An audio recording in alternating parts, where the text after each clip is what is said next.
Bismillah, elhamdülillah, ve salatu ve selamu ala Resulillah. Haram, Allah'ın yasak ettiği şey demektir. Allah'ın yasak ettiği bir şeyin işlendiği, yapıldığı yerde haram mekandır.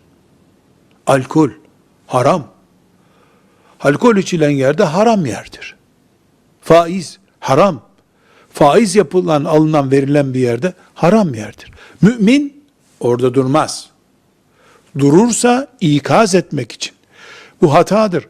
Allah bunu yasak etmiştir demek için durur. Düğün iyi bir şey ama haramlardan bir haram işleniyorsa düğünde, kadın bedeni teşhir ediliyorsa orada oturup sırf akraba hatırı için Allah'ın haram ettiği bir yerde durur mu mümin? Tepkisini gösterir, düzeltmeye çalışır, lisan haliyle, nasihatiyle, ricasıyla hiçbir şey yapamazsa çeker gider. Allah'a baş kaldırılan bir yerde tıpış tıpış oturmaz mümin. Velhamdülillahi Rabbil alemin.